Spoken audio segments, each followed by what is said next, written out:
John Mutchler here, and every week nearly I get an email from the city of Ferndale letting me know the agenda items, the business items of our city. That's something you can receive as well. It's not hard to do, and I find it quite interesting. Today I opened up an email from the city and clicked on the city's agenda, and I thought, honestly, that I was looking at the city agenda of a place like Seattle or Bellingham, because down at the bottom, item H was an item called discussion, HazardPay for grocery workers.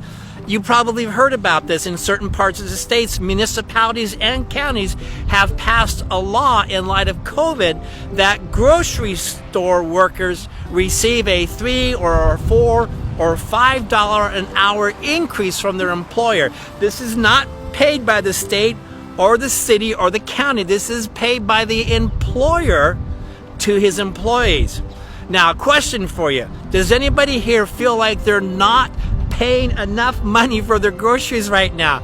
I don't usually do the shopping, but when I do, I am stunned at the price of food.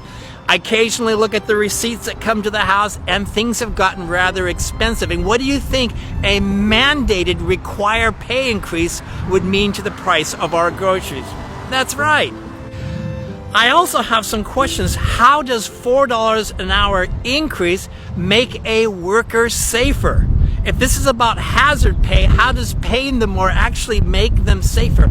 I don't understand. And then my other question is, why aren't we including other places like Rite Aid or Walgreens or Ace Hardware or any of the restaurants here in our city, or the dentist office, that lady that stood there while I was getting a crown? Why aren't they getting an increase as well? Why are we just selecting a small group of employees to get that kind of an increase? I think that's a fair question to ask. This also doesn't feel like the right time to do something like this. Not only is our economy struggling, but we seem to be near the end of this pandemic.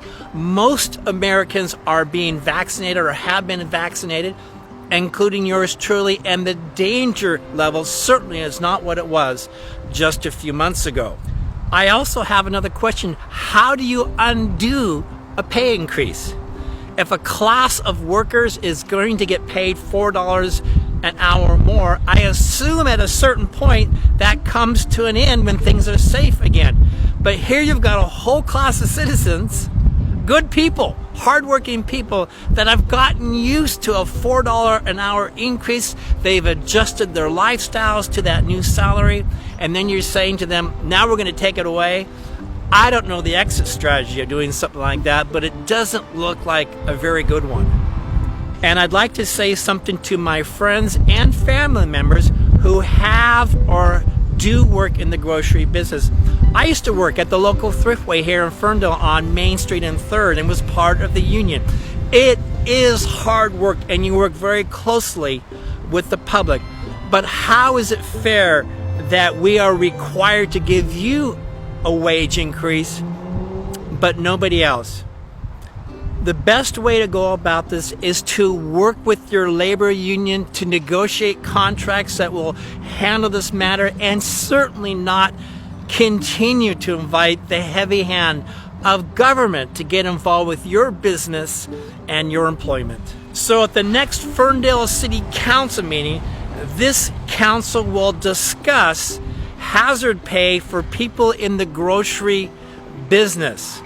I think I know the sensibilities of this council, and my suspicion is that they'll respectfully discuss it and then take a pass on it. But I could be wrong. It only takes 4 members of the council to make this into law.